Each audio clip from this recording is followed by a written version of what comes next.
Hai semua, ketemu lagi sama aku Luna. Selamat datang di channel Ngomongin Uang. Kamu berasa nggak sih selama tahun 2024 ini, ekonomi kita itu berasa lesu banget.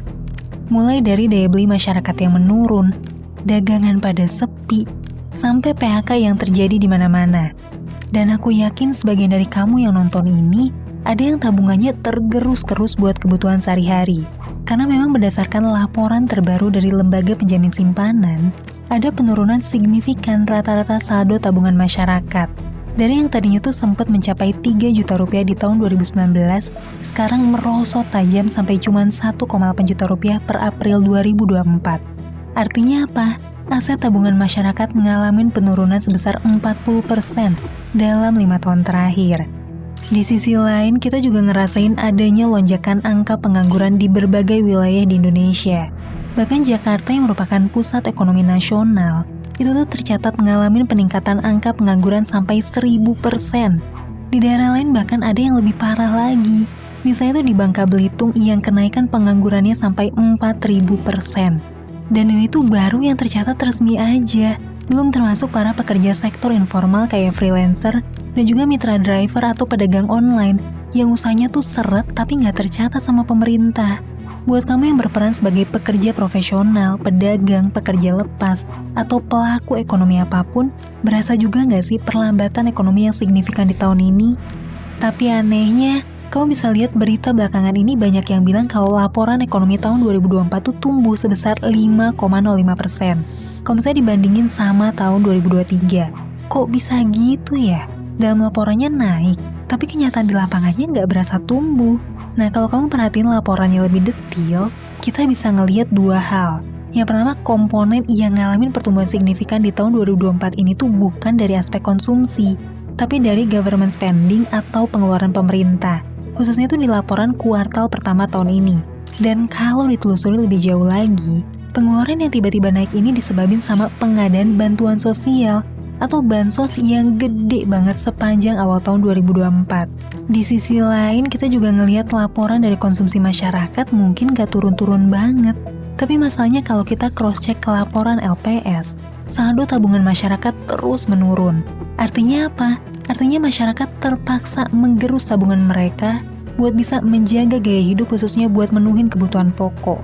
Jadi walaupun dari laporan resmi ekonomi bertumbuh, tapi komponen besar yang berpengaruh itu bukan ekonomi sektorial di lapangan, melainkan intervensi pemerintah kayak bansos yang gak punya dampak ekonomi yang berkelanjutan.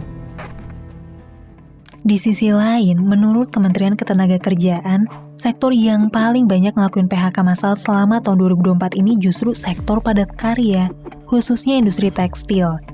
Menurut Konfederasi Serikat Pekerja Nusantara, dari Januari sampai Juni tahun ini, ada 10 industri besar yang ngelakuin PHK massal. Bahkan 6 diantaranya nutup pabrik mereka. Masalahnya ketika puluhan ribu orang terdampak PHK di sektor padat karya, artinya terpengaruh secara ekonomi bisa naik 2-3 kali lipat. Karena dari sektor padat karya ini, ada keluarga buruh yang ikut terdampak. Bahkan industri UMKM di sekitar pabrik juga terpengaruh PHK massal atau penutupan ini. Nah, ironisnya, bantuan sosial atau bansos yang digelontorin sama pemerintah ini gak bisa sampai ke golongan ekonomi menengah, karena memang bantuan sosial itu ditargetin nih, buat kelompok masyarakat rentan atau kalangan masyarakat miskin yang paling membutuhkan. Masalahnya pelaku ekonomi kelas menengah itu ada di posisi yang paling serba salah. Di satu sisi mereka nggak punya ketahanan yang cukup kuat buat bisa bertahan pas terjadi pergolakan ekonomi. Di sisi lain, mereka juga nggak termasuk ke dalam kelompok masyarakat yang berhak dapetin berbagai bantuan sosial dari pemerintah. Makanya banyak ekonom yang bilang bahwa nasib kelas menengah di Indonesia ini terancam jatuh atau turun kelas karena kondisi yang terjepit ini. Nah, penurunan daya beli masyarakat ini ternyata terjadi juga di kalangan menengah atas. Hal ini tergambar dari penjualan otomotif yang turun signifikan. Kita bisa lihat nih, di tahun 2023, penjualan mobil nasional dalam 1 bulan tuh sekitar 90 ribuan. Tapi di tahun 2024 ini, bahkan gak sampai 70 ribu. Penurunan pembelian produk otomotif ini seringkali jadi cerminan dari pertumbuhan daya beli masyarakat. Karena memang udah jadi tradisi di masyarakat kita. Kalau ada pertumbuhan pemasukan rumah tangga, ujung-ujungnya ia beli mobil atau motor baru. Nah, pas pembelian otomotif ini turun, berarti pertumbuhan daya beli masyarakat menengah, khususnya menengah ke atas, lagi ngalamin masalah. Nah, yang lebih mencemaskan lagi, kalau kita lihat dari data pembelian produk-produk kebutuhan pokok, kayak sabun, shampoo, mie instan, rokok, dan makanan ringan, kita juga bisa ngelihat adanya penurunan dalam 1 tahun terakhir. Padahal biasanya, kebutuhan belanja kebutuhan pokok kayak sabun dan mie instan ini nggak terlalu terpengaruh sama penurunan ekonomi. Dan kalau sampai penjualan sabun, mie instan, dan rokok aja bisa turun, berarti memang ada penurunan serius pada daya beli masyarakat secara luas. Selain itu dari angka penyerapan tenaga kerja, kita juga ngelihat fenomena yang mencemaskan. Yang pertama itu dari data BPS. Saat ini ada hampir 10 juta Gen Z yang nganggur dan gak sedang menempuh pendidikan atau pelatihan apapun. Terus menurut Asosiasi Pengusaha Indonesia atau APindo, pertumbuhan ekonomi Indonesia nggak diikutin sama penyerapan tenaga kerja yang optimal. Di masa lalu pas kejayaan industri manufaktur tahun 90-an, tiap 1% pertumbuhan ekonomi itu tuh bisa menyerap sampai 600.000 pekerja. Sekarang dengan persentase yang sama, itu tuh cuma mampu nyerap 200.000 pekerja aja. Artinya dengan pertumbuhan ekonomi Indonesia yang 5%, Indonesia tuh cuma mampu membuka 1 juta lapangan kerja formal setiap tahun. Sekilas kedengeran banyak ya, tapi ingat, tiap tahun itu ada 2,5 juta angkatan kerja baru yang lulus dari pendidikan dan perlu dapetin pekerjaan. Kalau hal ini terus dibiarin, rasio jumlah tenaga kerja dan penyerapannya bakalan terus melebar dan makin mencemaskan. Oke, mungkin kamu bertanya-tanya gitu, sebenarnya apa sih yang bikin ekonomi Indonesia selusu ini? Sebenarnya ini pertanyaan yang kompleks ya. Tentu ada banyak faktor yang mempengaruhi hal ini. Mulai dari faktor geopolitik dunia, konflik antar negara kayak Rusia-Ukraina, Israel-Hamas, sampai perkembangan AI dan otomasi yang makin ngikis kebutuhan pekerja. Tapi ada satu faktor penting yang berpengaruh besar sama kondisi ekonomi sekarang. Ada yang bisa tebak nggak sih?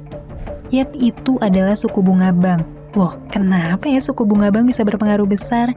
Karena simpelnya gini, tingkat suku bunga itu mencerminkan sejauh mana sih para pelaku usaha berani pinjam modal usaha buat bisa ngelakuin ekspansi usaha atau berinovasi dalam berbisnis. Kalau misalnya suku bunganya rendah, wah pelaku usaha berani deh pinjam modal usaha. Habis itu nyiptain banyak lapangan kerja, aktif rekrut karyawan, dan lain-lain.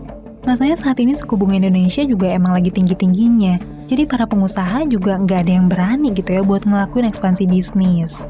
Nah kalau gitu kenapa dong suku bunga nggak dibikin rendah aja, iya nggak sih? Karena kalau Bank Indonesia seenaknya nurunin suku bunga, ada implikasi lain dalam ekonomi yang bakal terjadi, bukan cuma bikin pengusaha berani pinjam modal doang. Yang pertama, kalau suku bunga Indonesia lebih rendah nih daripada negara lain, maka aliran dana investasi yang ada di Indonesia tuh bakalan kabur ke negara lain. Akibatnya apa? Nilai tukar rupiah bakalan jatuh dan dolar bakalan makin mahal. Penurunan nilai tukar rupiah ini bisa sangat membebani kita, yang selama ini tuh butuh dolar buat beli banyak bahan baku pokok dari luar negeri. Utang negara kita dalam bentuk dolar juga bakal membengkak kalau suku bunga secara langsung diturunin. Kebayang ya, jadi suku bunga ini tuh kayak pedang bermata dua, di mana Bank Indonesia sebagai pihak berwenang harus hati-hati banget buat nentuin kebijakan moneter, supaya tingkat suku bunga seimbang dan bisa mencapai berbagai kepentingan ekonomi nasional. Nah, sekarang kamu udah dapat gambaran umum ya, kalau emang kondisi kita saat ini tuh lagi ngalamin tantangan yang cukup berat, khususnya para pelaku usaha kelas menengah. Dan buat kamu yang rasain beratnya ekonomi, kamu gak sendirian, karena memang seluruh Indonesia lagi ngalamin tantangan ini. Terus kira-kira gimana dong solusi atau proyeksi ekonomi kita ke depannya? Apa bakal terus gini-gini aja? Aku coba jawab dari dua sisi ya. Yang pertama dari gambaran ekonomi makro dulu. Saat ini kita semua tuh lagi nunggu kapan sih suku bunga bisa diturunin, dan salah satu tanda-tanda positif mulai bermunculan. Salah satunya itu adalah penurunan angka inflasi di Amerika, yang bisa jadi katalis supaya suku bunga bank di Amerika tuh bisa segera diturunin. Dengan penurunan suku bunga di negara Amerika, Bank Indonesia tuh jadi bisa lebih percaya diri gitu buat ikut nurunin suku bunganya, tanpa harus kena dampak negatif kayak pelemahan mata uang rupiah. Dan dengan penurunan suku bunga yang serentak nanti, harapannya tuh para pelaku usaha mulai berani buat minjem modal usaha dan mulai aktif lagi ngebuka lapangan kerja baru. Nah, kira-kira kapan nih suku bunga bisa segera diturunin? Jujur aku sendiri nggak bisa nebak dengan pasti ya. Tapi banyak yang menduga suku bunga tuh bakal segera diturunin seiring adanya kepastian politik di Amerika pas pemilu selesai diselenggarain di November tahun ini. Nah itu tuh dari sisi ekonomi makro. Terus dari sisi lain balik lagi ke diri kita sendiri sebagai pelaku ekonomi. Ngeliat situasi ekonomi ini, aku sebetulnya pengen terus ngingetin kalau saat ini kita emang mau gak mau harus beradaptasi sama kebutuhan tenaga kerja di masa depan. Kita tuh udah gak bisa lagi terus dalam zona nyaman. Cara nyari uang yang mungkin berhasil 5-10 tahun yang lalu, saat ini bisa jadi udah gak bisa dilakuin lagi. Karena era digital terus berkembang, generasi angkatan kerja baru terus berdatangan, dan teknologi udah makin canggih. Kita juga harus ningkatin daya tawar kita terhadap pasar tenaga kerja dan juga ekonomi. Makanya penting banget nih buat kita nggak berhenti untuk belajar, ngembangin skill, nyari pengalaman baru, dan yang paling penting itu adalah ningkatin daya tawar kita terhadap pasar supaya terus dibutuhin. Karena mereka yang nggak mau beradaptasi cepat atau lambat bakalan tersisih sama perkembangan zaman. Nah terlepas dari semua itu, kita nih ngomongin uang sebetulnya berharap banget kamu tuh mau belajar lebih dalam lagi tentang dunia ekonomi dan keuangan. Karena apapun profesi kita semua, fenomena ekonomi kayak gini bakal sangat berpengaruh sama kehidupan kita. Mulai dari suku bunga, nilai tukar dolar, inflasi, deflasi, sampai kebijakan pemerintah. Semua itu tuh nyambung sama kehidupan kita. Dan karena itulah tahun ini Ngomongin Uang bikin sebuah buku dengan judul Ngomongin Uang Menjadi Kaya Versi Kamu Sendiri, yang ngerangkum semua ilmu ekonomi dan keuangan yang penting, esensial, dan bermanfaat nyata untuk bisa dipelajarin sama semua kalangan dengan format buku yang simple dan gampang dibaca. Di buku ini kita jelasin lebih detail tentang berbagai dampak ekonomi dan tips keuangan supaya kamu bisa ngelola keuangan yang udah susah payah kamu dapetin itu dengan lebih optimal dan bisa terus bertumbuh. Terlebih di masa-masa ekonomi yang sulit kayak sekarang. Saat ini bukunya udah tersedia di toko Gramedia dan juga marketplace dari penerbit buku Kompas di Tokopedia dan Shopee. Dan buat kamu yang udah beli bukunya, makasih banyak atas semua support, testimoni, dan juga review yang udah banyak banget kita terima dalam 2 bulan terakhir. Kita seneng dan bersyukur banget udah bisa ngebantu kamu semua dapetin ilmu positif yang lebih banyak lagi. Sampai ketemu lagi di video selanjutnya, tetap di channel Ngomongin Uang, karena ngomongin uang gak ada habisnya.